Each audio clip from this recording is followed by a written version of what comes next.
आगामी विधानसभा चुनावों के मद्देनजर जनता के मुद्दे और समस्याएं जानने के लिए पत्रिका की टीम जोधपुर के सरदारपुरा विधानसभा क्षेत्र पहुंची। सीएम गहलोत का विधानसभा क्षेत्र होने के चलते यहां विकास के कई काम हुए। पिछले 2.5 दशक से इलाके की जनता का भरोसा अशोक गहलोत पर कायम है।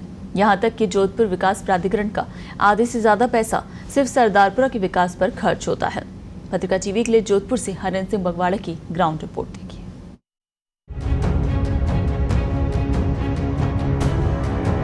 देश के किसी भी इलाके में क्यों ना चले जाएं, प्रवेश करते ही शहर की तासीर समझ में आ जाती है। मसलन ये इलाका किसी आम जनप्रतिनिधि का है या फिर किसी वीआईपी का। जोधपुर शहर के सरदारपुरा विधानसभा क्षेत्र का हाल भी यही है।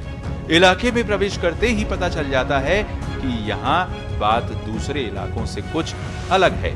जोधपुर जिले के तमाम हिस्सों से यहाँ तस्वीर ही अलग है। क्षेत्र में किसी से भी बात कर लें, विकास की गाथा सुनाते सुनाते ना थकेगा और ना ही रुकेगा।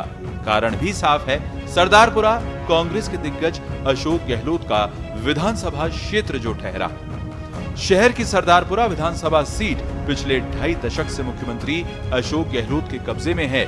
यहां तक कि पिछले 25 वर्षों के दौरान प्रदेश में 2 दफा भाजपा की सरकार भी बनी।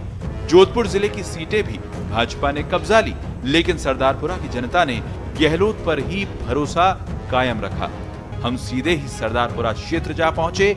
सरदारपुरा विधानसभा सीट के तहत शहर का मुख्य इलाका मंडोर, बीजेएस, सर्किट हाउस जैसे शहर के हिस्से आते हैं। साफ सुथरी सड़कें, व्यवस्थित ट्रैफिक, सुनियोजित बसावट देखकर किसी को भी समझ आ जाएगा कि ये मुख्यमंत्री का निर्वाचन क्षेत्र है।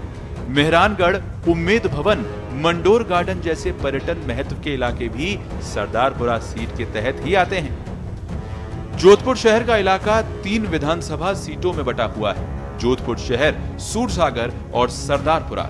सरदारपुरा कितना असरदार है, इसका अंदाजा आप इसी बात से लगा सकते हैं कि जोधपुर विकास प्राधिकरण का आधे से ज्यादा पैसा सिर्फ सरदारपुरा के विकास पर खर्च होता है। यहाँ बाजार में खरीदारी करते युवा राजेश सिंह से मुलाकात हुई तो वे बोले, तमाम नए इंस्टीट्यूट इसी इलाके में आ रहे हैं। यहाँ AIIMS, NIFT, FDDI, Marwar medical university, Ayurvedic विश्वविद्यालय जैसे संस्थान हैं जो आधुनिक जोधपुर की पहचान है। इतना ही नहीं, girls college, English medium school, indoor sports complex, Mandore में light and sound show, Mandore garden में चौपाटी, एम्यूजमेंट पार्क पर करोड़ों रुपए की लागत से विकास के काम करवाए जा रहे हैं। स्थानीय लोगों का कहना है कि सरकार की जितनी भी लोक कल्याणकारी योजनाएं हैं, वे प्रदेश भर में भले ही ठीक से लागू ना हो, लेकिन सरदारपुरा विधानसभा सीट पर ये योजनाएं सिरे से लागू होती हैं। उदाहरण के तौर पर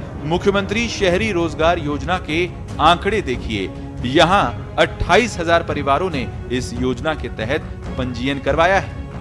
ज्यादातर लोगों का कहना था कि उन्हें इस बात का गर्व है कि मुख्यमंत्री उनका प्रतिनिधित्व करते हैं।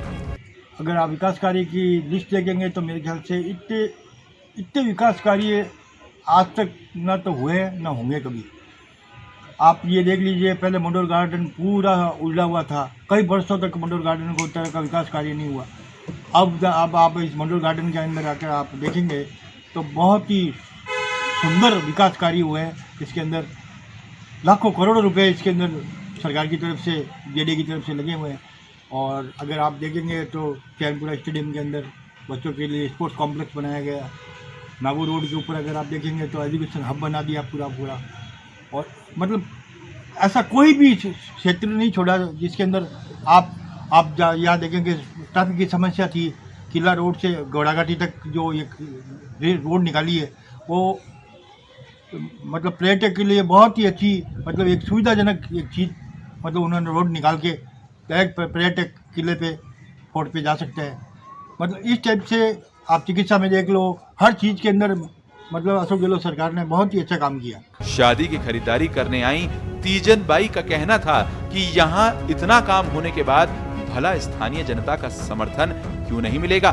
बंदेज के कारीगर यादराम ने कहा कि इस इलाके में वोट किसी पार्टी को नहीं, नेता को मिलते हैं। शहर के होटल व्यवसायी गोपाल रावत से क्षेत्र के विकास पर बात की तो वे बोले, हमें इस बात का गर्व है कि मुख्यमंत्री हमारे प्रतिनिधि हैं। जहां तक विकास का सवाल है, सरदारपुरा विधानसभा क्षेत्र के विकास में कोई कमी नहीं रही।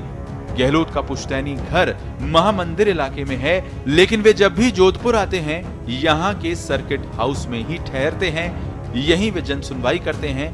हमने देखा कि सर्किट हाउस को भी मुख्यमंत्री के हिसाब से डिजाइन किया हुआ है, सुरक्षा के लिए स्थायी बैरिकेडिंग भी है।